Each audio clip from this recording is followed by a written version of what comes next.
अवधूत चिंतन श्री गुरुदेव दत्त स्वामी महाराज की जय. छत्रपती शिवाजी महाराज की जय. गुरुचैत्र पारायण स्वामी पुण्यतिथीनिमित्त येणाऱ्या 9 एप्रिलपासून ते 15 एप्रिलपर्यंत आपल्या जवळच्या केंद्रामध्ये, मठामध्ये किंवा घरी सर्वांनी गुरुचैत्र पारायण करायला पाहिजे. गुरुचैत्र पारायण करताना खूप लोकांच्या मनामध्ये भीती असते. ती पहिले भीती तुम्ही दूर करायला पाहिजे. अशी साधी सोपी पूजा मांडणी करायची.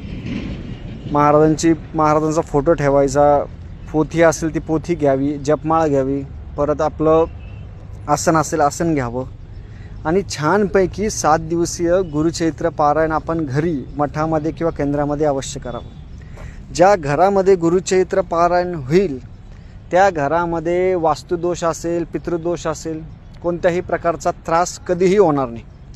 त्या घरामध्ये कोणाला जर बाधा असेल, त्रास असेल, तो सगळा त्रास निघून जाईल.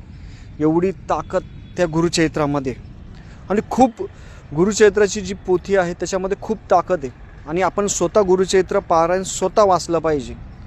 आपण प्रपंच करून परमार्थ करायचा आहे म्हणून गुरुचैत्र पारायण सकाळी 3 वाजेपासून ते दुपारी 12 वाजेपर्यंत तुम्ही कधीही वाचू शकता. नियमाबद्दल जास्त बाऊ करायचा नाही. अधिक माहितीसाठी यूट्यूब चॅनल श्रीकेतन कुलकर्णी अवश्य बघावं. त्याच्यामध्ये सगळे नियम आपण सगळे सांगितलेले आहे. मनामध्ये कोणतीही भीती न ठेवता गुरुचैत्र पारायण करायला पाहिजे, हाच अट्टाहास आहे माझा. आणि जास्तीत जास्त लोकांनी गुरुचैत्र पारायण करावं हीच माझी अपेक्षा आहे. आणि दत्त महाराज आपल्याकडून करून घेतील, आपण करणारे कोण नाही आहे. म्हणून तुम्ही पण आता निश्चय करावा, गुरुचैत्र पारायण सगळ्यांनी अवश्य करावं.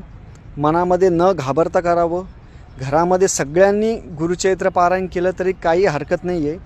दत्त महाराज समजून घ्यायचं असेल आणि महाराजांचे आशीर्वाद आपल्याला प्राप्त करायचे असेल तर आपल्याला गुरुचैत्र पारायण करायला पाहिजे. 7 दिवस सोनेरी दिवस असतात. 7 दिवस असं वाटतं की घरामध्ये एक चैतन्याचं वातावरण असतं आणि महाराज प्रत्यक्ष आपल्या घरी आलेले असतात. म्हणून गुरुचैत्र पारायण सगळ्यांनी करावं. मनामध्ये कोणतीही भीती ठेवायची नाही.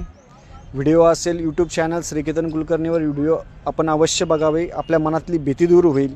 आणि जोपर्यंत आपण गुरुचैत्र पारायण करत नाही तर त्याचा अनुभव आपल्याला स्वतः येणार नाही. म्हणून स्वतः अनुभव घ्या, स्वतः पारायण करायचं. गुरुचैत्र पारायण वाचन करत असताना मोठ्याने वाचायचं. मनातल्या मनात गुरुचैत्र पारायण वाचायचं नाही. छानपैकी गुरुचैत्र पारायण करावं आणि अशा प्रकारे साधी सोपी पूजा मांडणी करायची.